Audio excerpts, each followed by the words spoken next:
Hello दोस्तों, आज हम क्लास 10th की ज्योग्राफी शुरू कर रहे हैं और ज्योग्राफी का चैप्टर नंबर 9 भारतीय कृषि। हम सब जानते हैं कि भारत एक कृषि प्रधान देश है और भारत की जो अर्थव्यवस्था है वो सारी अर्थव्यवस्था किस पर निर्भर है? कृषि पर निर्भर है।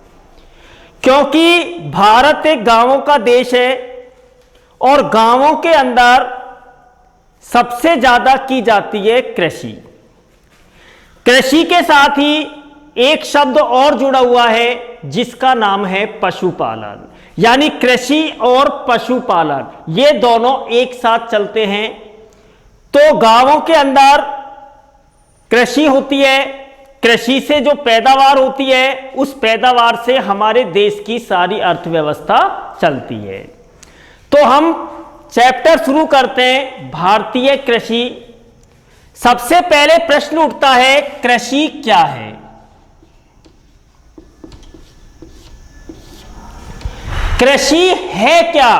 कृषि का मतलब होता है मिट्टी से फसल का उत्पादन करना।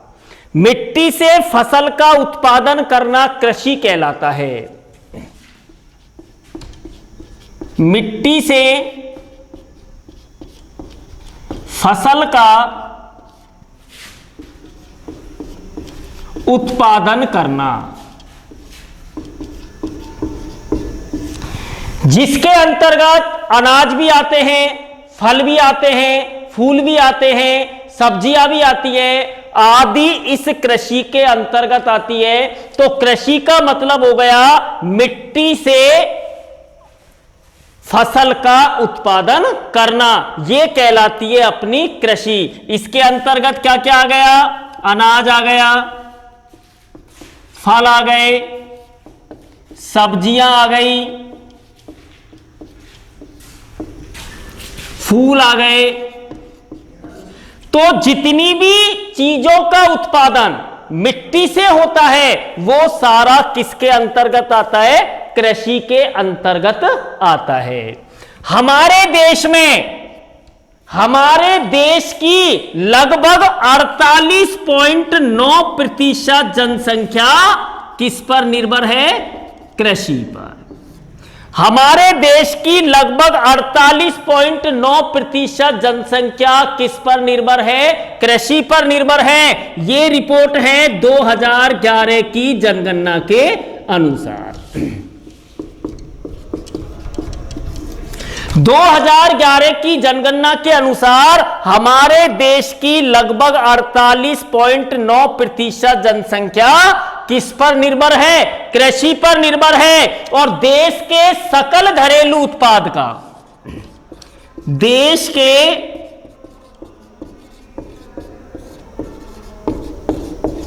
सकल घरेलू उत्पाद का लगभग 13.7%, कितना? 13.7% कृषि से प्राप्त होता है। सकल घरेलू उत्पाद का जो भी सामान है, जो भी चीजें हैं, उसका 13.7% हमें किससे प्राप्त होता है? कृषि से। तो कृषि का मतलब क्या हो गया? कृषि का मतलब हो गया मिट्टी से फसल का उत्पादन करना। क्या कहलाता है?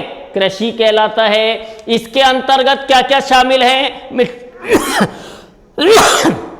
मिट्टी से हमें क्या क्या प्राप्त होता है? अनाज प्राप्त होता है, फल प्राप्त होती है, सब्जियां प्राप्त होती है, फूल प्राप्त होते हैं, आदि चीजें हमें फसल के रूप में प्राप्त होती हैं।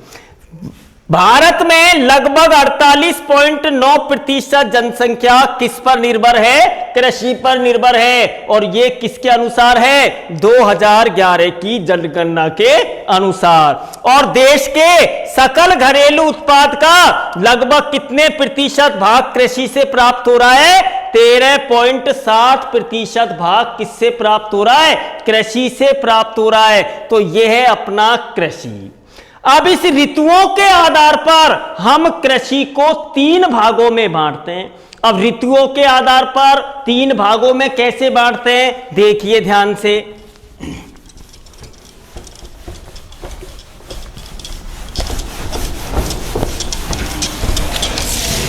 ऋतुओं के आधार पर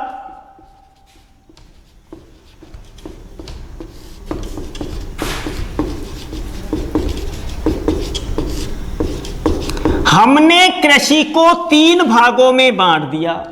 पहली कौन सी है, रबी की फसल। दूसरी कौन सी है, खरीफ की फसल। और तीसरी कौन सी है, जायद की फसल। ऋतुओं के आधार पर हमने इसे 3 भागों में बांटा है, रबी की फसल, खरीफ की फसल और जायद की फसलें। अब रबी की फसल कब बोई जाती है, रबी की फसल बोई जाती है अक्टूबर नवंबर में।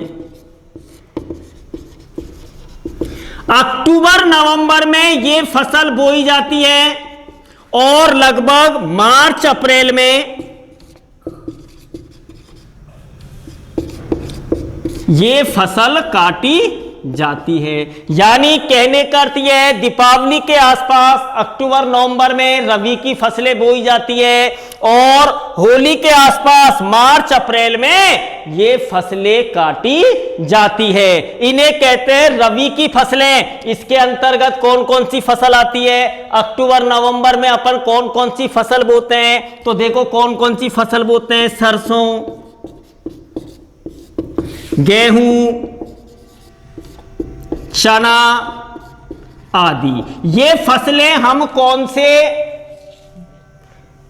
किसमें बोते हैं, रबी की फसल में इनको बोया जाता है। तो रबी की फसलें कब पैदा की जाती है, कब बोई जाती है, अक्टूबर नवंबर में इसे बोया जाता है और मार्च अप्रैल में इसे काटा जाता है। इसके अंतर्गत कौन कौन सी फसलें आ गई, गेहूं है, सरसों है, चना है, उड़द है, गन्ना गेहूं है, चना है, सरसों है, जीरा है, धनिया है, ये सारे कौन सी फसल में बोई जाती है, रबी की फसल में बोई जाती है। इसके बाद आती है कौन सी फसल, खरीफ की फसल। खरीफ की फसल को कब बोते हैं, मानसून काल में, यानी जून और जुलाई में। जून और जुलाई में खरीफ की फसल बोई जाती है और इसे काटा कब जाता है, अक्टूबर में। अक्टूबर या नवंबर में इस फसल को काटा जाता है। यानी मानसून काल में, जैसे ही भारत में मानसून प्रवेश करता है, मानसून काल में कौन सी फसल बोई जाती है, खरीफ की फसल बोई जाती है। अर्थात जून जुलाई में ये फसलें बोई जाती है और अक्टूबर नवंबर में ये फसलें काटी जाती है। इसमें कौन कौन सी फसल आती है, इसकी मेन फसल है बाजरा, मक्का, बाजरा है, मक्का है, इसके अलावा सोयाबीन है। बाजरा, मक्का, सोयाबीन, मूंगफली आदि फसलों को हम खरीफ की फसल में बोते हैं। तो ये हो गई अपनी खरीफ की फसल। तीसरी फसल आ गई अपने पास कौन सी, जायद की फसलें। जायद की फसलें कब बोई जाती है, ये बोई जाती है मार्च में। मार्च अप्रैल में ये फसल बोई जाती है और लगभग कब काटी जाती है, जून में, मई जून में ये फसलें काटी जाती हैं। इसमें कौन कौन सी फसल आती है, खरबूजा है, तरबूज है, ककड़ी है। ये फसलें कौन किसमें बोई जाती है, जायद की फसलों में बोई जाती है। ऋतुओं के आधार पर हमने इसे कृषि को कितने भागों में बांट दिया, 3 भागों में बांट दिया, नंबर 1 रबी की फसल, नंबर 2 खरीफ की फसल और नंबर 3 जायद की फसल। रबी की फसल कब बोई जाती है? अक्टूबर नवंबर में बोई जाती है और मार्च अप्रैल में काटी जाती है। इसके अंतर्गत कौन कौन सी फसलें आ गई? सरसों है, गेहूं है, चना है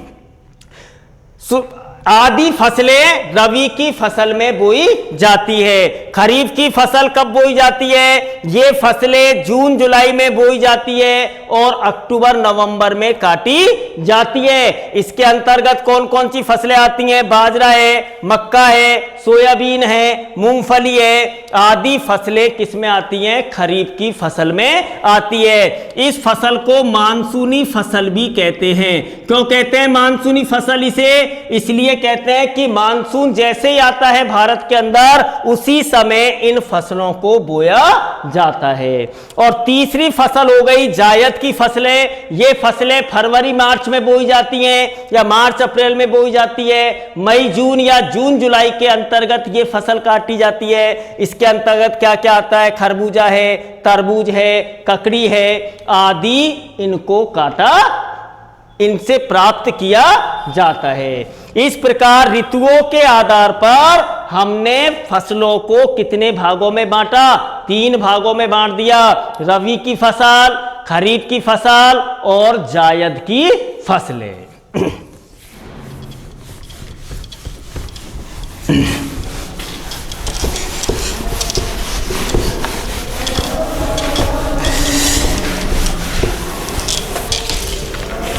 इसके बाद आता है भारत में कृषि विधियों के आधार पर, कृषि विधि के उपयोग के आधार पर इसे कितने भागों में बांटा गया है? तो देखिए भारत में कृषि विधियों के उपयोग के आधार पर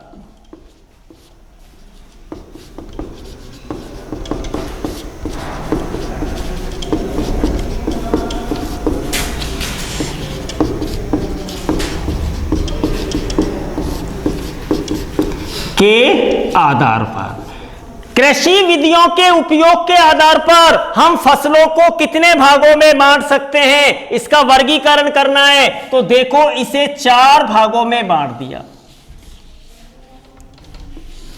पहला भाग हो गया खाद्यान्न फसलें।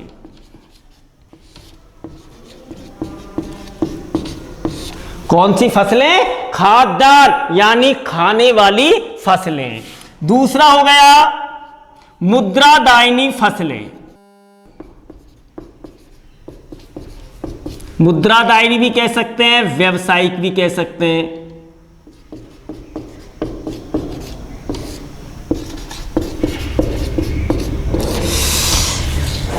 तीसरा हो गया बागानी फसलें।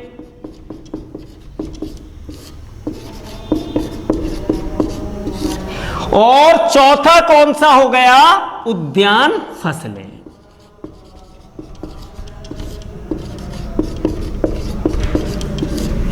तो कृषि विधियों के उपयोग के आधार पर हम इन फसलों का वर्गीकरण करते हैं। तो कृषि विधियों के आधार पर हम इसे कितने भागों में बांट दिया?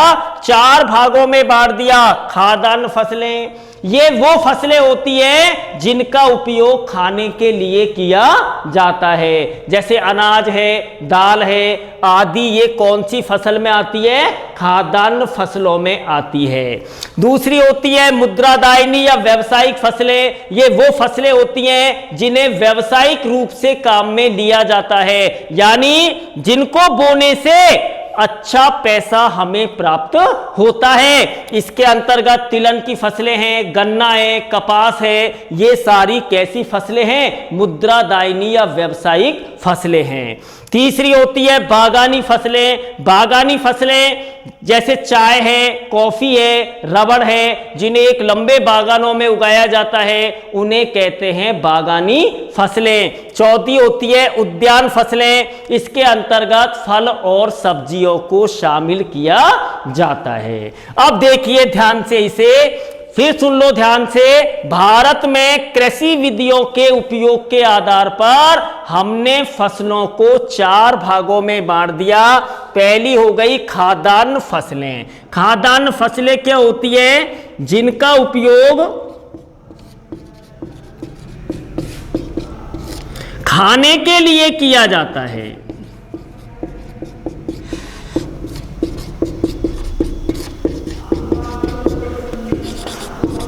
जिनका उपयोग खाने के लिए किया जाता है, ऐसी फसलों को हम क्या कहते हैं? खाद्यान्न फसलें कहते हैं। इसके अंतर्गत क्या क्या आता है? अनाज। अनाज में क्या क्या आते हैं? जैसे चावल है, और चावल के साथ साथ गेहूं है, बाजरा है, ज्वार है, जौ है। ये सब किस में आती है? खाद्यान्न फसलों में आती है, जिनका उपयोग हम खाने के लिए करते हैं। अपन को पता है चावल भी अपने दक्षिण साइड में सबसे ज्यादा क्या खाया जाता है? चावल खाया जाता है।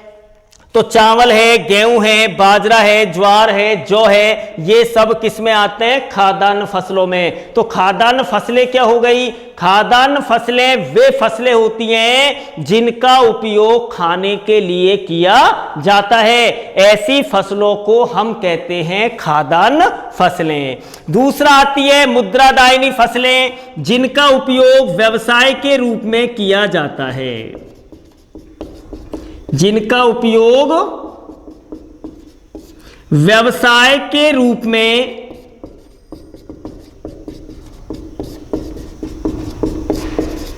किया जाता है। व्यवसाय का मतलब इन फसलों को बोने से किसान को अच्छा पैसा प्राप्त होता है, जिससे क्या होता है? उसकी अर्थव्यवस्था सुधरती है, और उसकी अर्थव्यवस्था सुधरने के साथ साथ अपने देश की भी अर्थव्यवस्था सुधरती है। इसके अंतर्गत कौन कौन सी फसल आती है? जैसे मैंने आपको बताया था, कौन कौन सी फसल आ गई? गन्ना है, कपास है। ये किसके अंतर्गत आती है? मुद्रादायिनी फसल के अंतर्गत आती है। जूट है, तंबाकू है, सब इन सारी चीजों की फसलें पैदा होती है। तंबाकू के साथ साथ तिलहन है। ये सारी फसलें कैसी हैं? मुद्रादायिनी फसलें हैं, जिनका उपयोग व्यवसाय के रूप में किया जाता है।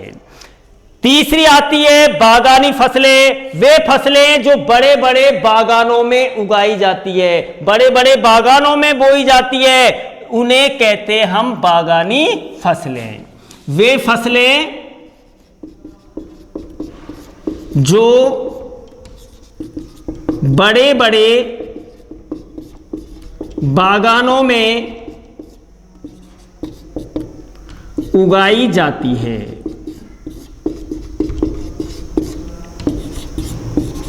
बड़े बड़े बागानों में उगाई जाती है। इनमें कौन कौन सी फसलें आती हैं? पेय पदार्थ, पीने वाले पदार्थ, जैसे चाय, कॉफी, रबर, ये सब कैसी फसलें हैं? बागानी फसलें हैं। इसके अलावा मसाले, ये सारी कैसी फसलें हैं? बागानी फसलें, जिनका उपयोग, जिनको हम बड़े बड़े बागानों में उगाते हैं, और जिनका उपयोग सबसे ज्यादा किसमें किया जाता है? पेय पदार्थों में, यानी पीने वाले पदार्थों में। अपन जानते हैं, अपन चाय भी पीते हैं, कॉफी भी पीते हैं, तो ये पेय पदार्थ हो गए। ध्यान रखना, पेय पदार्थों में इसका उपयोग सबसे ज्यादा होता है, और ये बड़े बड़े बागानों में उगाई जाती है, इसलिए इसे कहते हैं बागानी फसलें। और चौथा हो गया अपना उद्यान फसलें। इस उद्यान फसलों में किसको शामिल किया जाता है? फल और सब्जियों को। किसको शामिल किया जाता है? फल और सब्जियों को इसमें शामिल किया जाता है। अब एक बार ध्यान से फिर समझ लीजिए इस टॉपिक को। भारत में कृषि विधियों के आधार पर हमने फसलों का वर्गीकरण किया है। फसलों का वर्गीकरण कितने भागों में किया है हमने? 4 भागों में। वो 4 भाग कौन कौन से हैं? पहले हो गई खाद्यान्न फसलें। खाद्यान्न फसलें क्या हो गई? जिनका उपयोग खाने के लिए किया जाता है, उन फसलों को हम कहते हैं खाद्यान्न फसलें। जैसे गेहूं है, चावल है, बाजरा है, मक्का है, जौ है, ज्वार है, ये सारी किसमें आती हैं? खाद्यान्न फसलों में आती है। इसके बाद आती है मुद्रादायनी या व्यावसायिक फसलें। इनका उपयोग व्यवसाय के रूप में किया जाता है, क्योंकि इन फसलों से किसानों को अच्छा पैसा प्राप्त होता है। जैसे गन्ना है, कपास है, जूट है, तंबाकू है, तिलहन है, ये सारी कौन सी फसलें हैं? मुद्रादायनी फसलें, जिनका उपयोग व्यावसायिक रूप से किया जाता है। तीसरा है बागानी फसलें, जो बड़े बड़े बागानों में उगाई जाती है, ऐसी फसलों को हम कहते हैं बागानी फसलें। इनमें कौन सी फसल आती है? पेय पदार्थों वाली फसलें आती हैं, जिन पदार्थों को हम पीते हैं, जैसे चाय है, कॉफ़ी है, ये बागानी फसलों में आती है। इसके अलावा रबड़ है, मसाले हैं, सिनकोना है, ये सारी कौन सी फसलें आती हैं? बागानी फसलों में आती है। और चौथा होती है उद्यान फसलें। उद्यान फसलें, इनके अंतर्गत किसको शामिल किया गया है? फल और सब्जियों को शामिल किया गया है। तो ऋतुओं के आधार पर हमने फसलों को 3 भागों में बांटा: रबी की फसल, खरीफ की फसल, जायद की फसलें। इसके बाद भारत में कृषि विधियों के उपयोग के आधार पर हमने इसे 4 भागों में बांट दिया: खाद्यान्न फसलें, मुद्रादायनी व्यावसायिक फसलें, बागानी फसलें, उद्यान फसलें। देखो, हर फसल के लिए अलग अलग जलवायु, अलग अलग तापमान, अलग अलग वर्षा क्षेत्रों की आवश्यकता होती है। अब आप सब ये सोचेंगे, सभी लोग मुद्रादायनी या व्यावसायिक फसल क्यों नहीं उगाते जिससे किसानों को अच्छा पैसा पैदा हो? मैंने आपको अभी बताया है कि हर फसल के लिए जो फसल उगाई जाती है वो वहां की जलवायु के अनुसार उगाई जाती है, कि वहां की मिट्टी कैसी है, वहां का तापमान कैसा रहता है, वहां वर्षा का औसत कितना है, इसके आधार पर इन फसलों को उगाया जाता है। तो ध्यान रखना। फिर एक बार सारे टॉपिक को समझा देता हूं। पहला टॉपिक अपना उठा था किसका? कृषि का। कृषि के बारे में मैंने बताया था मिट्टी से फसल का उत्पादन करना। इसके अंतर्गत अनाज भी आते हैं, दाल भी आती है, फल भी आता है, सब्जियां भी आती हैं। भारत की लगभग 48.9% जनसंख्या किस पर निर्भर है? कृषि पर निर्भर है। और सकल घरेलू उत्पाद के आधार पर कृषि पर का कितना भाग निर्भर करता है? कृषि का 13.7% भाग। इसके बाद आया था ऋतुओं के आधार पर फसलों को हमने 3 भागों में बांटा था: रबी की फसल, खरीफ की फसल और जायद की फसलें। इसके बाद भारत में कृषि विधियों के आधार पर अलग अलग विधियों से इन फसलों को बोया जाता है। मैंने आपको बताया था इसके लिए वहां की जलवायु, वहां का तापमान, वहां की वर्षा, वहां की मिट्टी, हर परिस्थिति को देखकर ही फसलें उगाई जाती है। इसलिए इन्हें 4 भागों में बांट दिया: खाद्यान्न फसलें, मुद्रादायनी या व्यावसायिक फसलें, बागानी फसलें और उद्यान फसलें। अब हम पढ़ेंगे इन फसलों, कुछ मुख्य फसलों का वर्णन। तो देखिए आगे।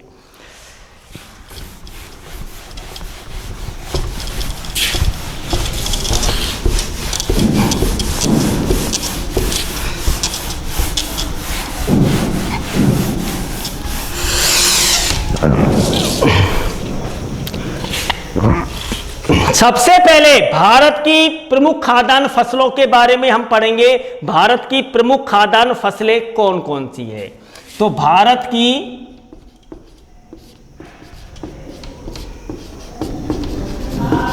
प्रमुख खाद्यान्न फसलें,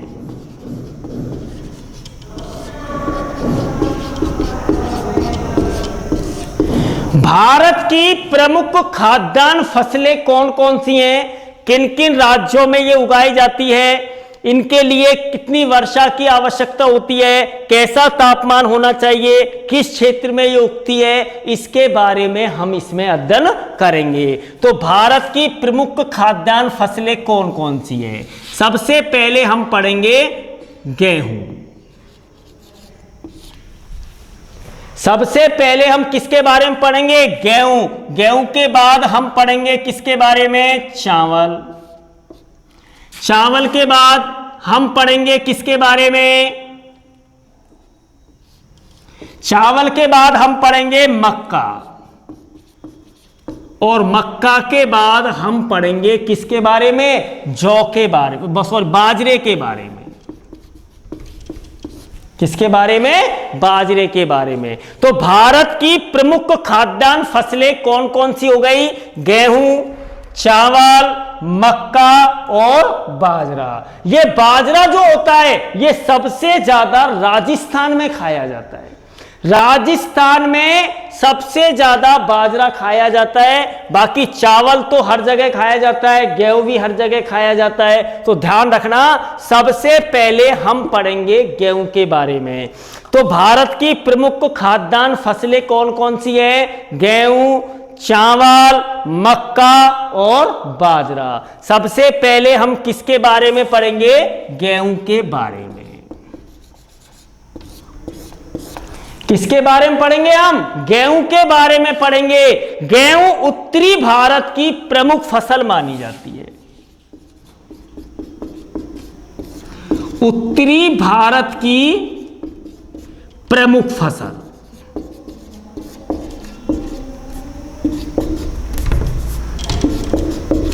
उत्तरी भारत की प्रमुख फसल कौन सी मानी जाती है? गेहूं मानी जाती है। और ये सबसे ज्यादा किन भागों में बोई जाती है? समशीतोष्ण भागों में।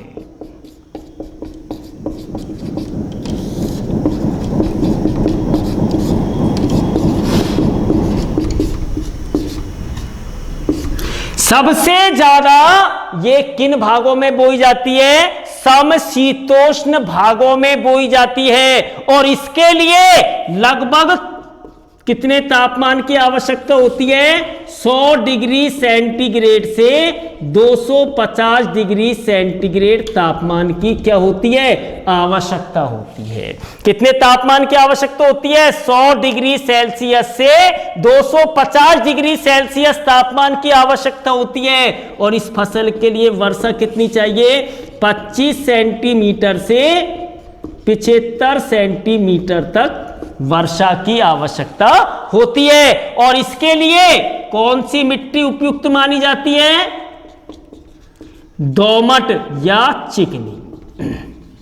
कौन सी मिट्टी उपयुक्त मानी जाती है? दोमट और चिकनी मिट्टी उपयुक्त मानी जाती है। तो गेहूं के बारे में हमें क्या लिखना है कि गेहूं उत्तरी भारत की प्रमुख फसल है। इसे कौन से भागों में सबसे ज्यादा बोया जाता है? समशीतोष्ण भागों में। कौन से भागों में? समशीतोष्ण भागों में सबसे ज्यादा बोया जाता है। इस फसल के लिए लगभग 100 डिग्री से 250 डिग्री सेल्सियस तापमान की आवश्यकता होती है। और 25 सेंटीमीटर से 75 सेंटीमीटर किसकी आवश्यकता होती है? वर्षा की आवश्यकता होती है। इसके लिए कौन सी मिट्टी उपयुक्त मानी जाती है? दोमट या चिकनी मिट्टी उपयुक्त मानी जाती है।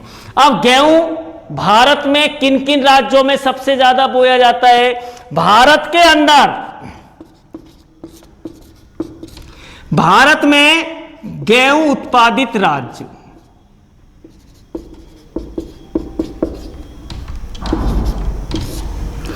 भारत में गेहूं उत्पादित राज्य कौन कौन से हो गए? भारत में गेहूं उत्पादित राज्य हो गए कौन से? नंबर 1 पे आता है कौन? पंजाब। कौन सा आता है? पंजाब। पंजाब में सबसे ज्यादा गेहूं बोया जाता है। पंजाब में लगभग कुल गेहूं का 21% भाग पंजाब में बोया जाता है। पंजाब के बाद हरियाणा, हरियाणा में भी गेहूं की पैदावार अच्छी होती है। इसके बाद कौन सा राज्य आता है? उत्तर प्रदेश। ये गेहूं उत्पादन में 3 राज्य प्रमुख है, पंजाब, हरियाणा, उत्तर प्रदेश। इसके अलावा राजस्थान में भी गेहूं बोया जाता है, मध्य प्रदेश में भी गेहूं बोया जाता है, और इसके अलावा राजस्थान है, मध्य प्रदेश है, आदि राज्यों में भी गेहूं का उत्पादन किया जाता है। तो फिर देख लीजिए, भारत में गेहूं उत्पादित राज्य कौन कौन से हो गए? पंजाब है, हरियाणा है, उत्तर प्रदेश है। यहां सबसे अधिक गेहूं की पैदावार होती है। इसके अलावा और कौन कौन से राज्य है जहां गेहूं बोए जाते हैं? राजस्थान है, मध्य प्रदेश है, इनमें भी गेहूं का उत्पादन किया जाता है। अब राजस्थान में ऐसे कौन कौन से जिले हैं जहां पर गेहूं का उत्पादन होता है? सबसे पहला जिला आता है राजस्थान का, कौन सा? गंगानगर, जिसे धान का कटोरा भी कहते हैं। गंगानगर, इसमें सबसे ज्यादा गेहूं का उत्पादन किया जाता है। गंगानगर के अलावा अलवर है, भरतपुर है। कौन कौन से जिले आ गए? गंगानगर है, अलवर है, भरतपुर है, जयपुर है, कोटा है। राजस्थान में इन जिलों में गेहूं की पैदावार की जाती है। इसके बाद मैं आपको बता देता हूं, गेहूं का विश्व में गेहूं उत्पादन में भारत कौन से स्थान पर है? तीसरे स्थान पर है। पहले स्थान पर कौन आता है? पहले स्थान पर आ गया चीन। पहले स्थान पर कौन सा देश आता है? चीन। दूसरे पर कौन सा आता है? अमेरिका। और तीसरे पर कौन है? भारत। कौन है? भारत। अब वापस एक बार गेहूं के बारे में समझ लीजिए ध्यान से। गेहूं ये उत्तरी भारत की प्रमुख फसल मानी जाती है। कौन से भागों में बोई जाती है? ये समशीतोष्ण भागों में। कौन से भागों में? समशीतोष्ण भागों में ये फसल बोई जाती है। इसके लिए लगभग 100 डिग्री सेल्सियस से 250 डिग्री सेल्सियस तापमान की आवश्यकता होती है और 25 सेंटीमीटर से 75 सेंटीमीटर वर्षा की आवश्यकता होती है। इसके लिए कौन सी मिट्टी उपयुक्त मानी जाती है? इसके लिए दोमट या चिकनी मिट्टी उपयुक्त मानी जाती है। भारत में गेहूं उत्पादित राज्य कौन कौन से हो गए? पंजाब, हरियाणा और उत्तर प्रदेश। इन तीनों राज्यों में भारत में सबसे ज्यादा गेहूं पैदा होता है। इसके अलावा राजस्थान में भी गेहूं पैदा होता है, मध्य प्रदेश में भी गेहूं पैदा होता है। अब राजस्थान के ऐसे कौन से जिले हैं जहां गेहूं का उत्पादन होता है? वो हो गए गंगानगर। गंगानगर में सबसे ज्यादा गेहूं का उत्पादन होता है, इसलिए गंगानगर को धान का कटोरा भी कहा जाता है। गंगानगर है, हनुमानगढ़ है, अलवर है, भरतपुर है, जयपुर है, कोटा है, दौसा है, आदि जिलों में गेहूं का क्या होता है? उत्पादन होता है। विश्व में गेहूं उत्पादन में भारत का कौन सा स्थान बताया मैंने आपको? तीसरा। सबसे ज्यादा विश्व में गेहूं कहां पैदा होता है? चीन में। और दूसरे नंबर पर गेहूं कहां पैदा होता है? अमेरिका में। और तीसरा नंबर किसका आता है? भारत का। यह है अपना गेहूं के बारे में। कल हम पढ़ेंगे चावल और मक्का के बारे में। यदि आपको यह वीडियो पसंद आए तो इसे लाइक करें, शेयर करें और सब्सक्राइब करें। धन्यवाद।